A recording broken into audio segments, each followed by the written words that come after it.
નમસ્કાર દર્શક મિત્રો, હું જપન શાહ, કાનમ એક્સપ્રેસ ન્યૂઝમાં આપનું સ્વાગત છે. જોઈએ આજના મુખ્ય અને મહત્વના સમાચાર. જંબુસરમાં મુસ્લિમ સમાજ દ્વારા ગાયને રાષ્ટ્રમાતા જાહેર કરવાની માંગ સાથે મામલતદારને આવેદનપત્ર અપાયું. ભરૂચ જિલ્લાના જંબુસર નગરમાં આજે કોમી એકતા, સામાજિક સૌહાર્દ અને ગૌ સંરક્ષણનો અનોખો સંદેશ અપાતો કાર્યક્રમ યોજાયો હતો. જંબુસર શહેર તથા તાલુકાના મુસ્લિમ સમાજના આગેવાનો, યુવાનો અને વડીલો મોટી સંખ્યામાં એકત્રિત થઈ ગાયને રાષ્ટ્રમાતા જાહેર કરવાની પ્રબળ માંગ સાથે આવેદનપત્ર પાઠવ્યું હતું. આ પ્રસંગે મુસ્લિમ સમાજના પ્રતિનિધિઓએ જણાવ્યું હતું કે ગાય ભારતીય સંસ્કૃતિ, કૃષિ અને ગ્રામ્ય અર્થતંત્ર સાથે ગઢ રીતે જોડાયેલું પશુ છે. ગાયના સંરક્ષણ અને સંવર્ધન માટે દેશવ્યાપી સ્તરે વધુ અસરકારક પગલાં લેવામાં આવે તે જરૂરી છે. આ હેતુસર કેન્દ્ર સરકાર દ્વારા ગાયને રાષ્ટ્રમાતા જાહેર કરવામાં આવે તેવી માંગ આવેદનપત્રમાં કરવામાં આવી હતી. આવેદનપત્ર સોંપવાના કાર્યક્રમમાં મુફ્તી અહમદ દેવલવી સાહબ, ઝાકીરભાઈ શેખ, મોહમ્મદ હનીફ શેખ, સાકિર હુસૈન, ગુલામ હુસૈન મલિક, અનીશભાઈ એડવોકેટ, સઈદભાઈ મલિક અને મસ્તાકભાઈ કારપારી સહિત મોટી સંખ્યામાં મુસ્લિમ સમાજના લોકો ઉપસ્થિત રહ્યા હતા. કાર્યક્રમ દરમિયાન સમાજના આગેવાનોએ કોમી એકતા, ભાઈચારા અને રાષ્ટ્રીય એકતાનો સંદેશ આપતા જણાવ્યું હતું કે દેશના સર્વાંગી વિકાસ માટે તમામ સમાજોએ સાથે મળીને કાર્ય કરવું જોઈએ. જંબુસર પ્રાંત મામલતદારને આપવામાં આવેલ આવેદનપત્રમાં ગાયના સંરક્ષણ, ગૌશાળાઓ પ્રોત્સાહન અને ગૌવંશના કલ્યાણ માટે સરકાર દ્વારા જરૂરી પગલાં ભરવાની પણ રજૂઆત કરવામાં આવી હતી. કાર્યક્રમ શાંતિપૂર્ણ માહોલમાં સંપન્ન થયો હતો અને ઉપસ્થિત લોકોએ સમાજમાં એકતા, સૌહાર્દ અને પરસ્પર સદભાવના જાળવી રાખવાનો સંકલ્પ વ્યક્ત કર્યો હતો.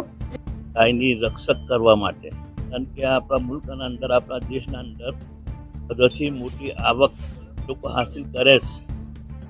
જે દેશમાંથી કોષનું એ કરેલા છે, કરેલા છે, ચામડાનો વેપાર જે કરેલા છે, બધી આવક આમાંથી જ ભેગી થાય છે. આવકના કમાનાર જેટલા છે, હું તો જ્યાં સુધી મારો એ છે અભ્યાસ, બધા આપણા હિન્દુ ભાઈઓ સાથે સાથે એવી રીતે કોઈ પહેલો વખત નથી. આ પહેલા બી મોરને રાષ્ટ્રીય પ્રાણી પક્ષી જાહેર કરવામાં આવ્યો. હવે આપણા દેશના અંદર આપણી સંસ્કૃતિ એકતાએ જળવાઈ રહે, આપસમાં વાદ વિવાદ વારે કરે છે, એના પર થયા કરે વિવાદ ના થાય. અમે બધા ભેગા મળીને માંગણી કરીએ છીએ ગાયને પણ રાષ્ટ્રીય પ્રાણી જાહેર કરવામાં આવે, તાકી આપણા દેશની બાકી રહે, ફરતા બાકી રહે. કરવામાં આવે છે. આપણે અમને માહિતી છે કરજણની પાસે ગામનું જે હતું, કેટલા હડપિંજર મહિલા, કેટલા ચામડાઓ મહિલા, બધા આપણા ગુજરાતમાં એમપીમાં છે, બધા ગુજરાતમાં જ આવે છે. 300 ગાયના હડપિંજર મહિલા છે. એક ગાયની રક્ષણની વાત કરીએ, આપણે ગાયની રક્ષણ કરવાની છે. બીજી વાત એ આ એમપીમાં બધું હમણાં પેપરોમાં આવેલું છે. આ તરફ આ બધી ચીજો ઉપસ્થિત ના થાય, રાષ્ટ્રીય પ્રાણી જાહેર કરવામાં આવશે, લઈને હારા અસરત મૃતબ થશે. આજરોજ જંબુસર તાલુકાના સમસ્ત મુસ્લિમ સમાજ અને જંબુસર શહેરના સમસ્ત મુસ્લિમ સમાજ મામલતદાર જંબુસર કચેરીમાં એક આવેદનપત્ર આપવામાં આવેલું. આ આવેદનપત્રની અંદર આપણે જાણીએ છીએ કે ભાઈ આપણા ભારતની એક સંસ્કૃતિ, હિન્દુ અને મુસ્લિમ એક ગંગા જમના તહેજીબ ચાલુ છે આપણી, અને વર્ષોથી આ પરંપરા અસ્તિત્વમાં છે.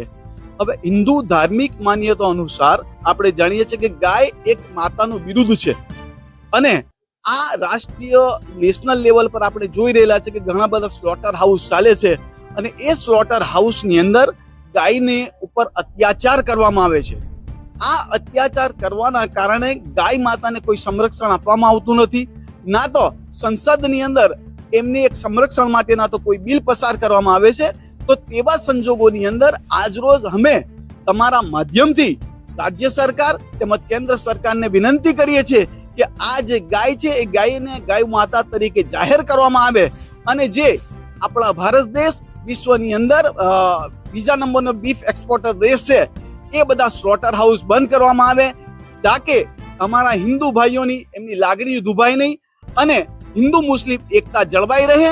તે અમારી માટે જરૂરી હતું, અને એટલા માટે આજરોજ અમે સમસ્ત મુસ્લિમ સમાજ આપના માધ્યમથી માંગણી કરીએ છીએ કે ભાઈ ગાયને ગૌ માતા તરીકે જાહેર કરવામાં આવે અને એમના સંરક્ષણ માટે એમના બિલ લાવવામાં આવે, અને આ જે ખોટા સ્લોટર હાઉસો ચાલે છે એ ખોટા સ્લોટર હાઉસ બંધ કરવામાં આવે, જેથી ગાયને એક સન્માન અને આદરણીય જીવન મળે તેવી અમારી માંગણી સાથે આજરોજ અમે મામલતદારશ્રીને એક આવેદન પત્ર આપવામાં આવેલું છે.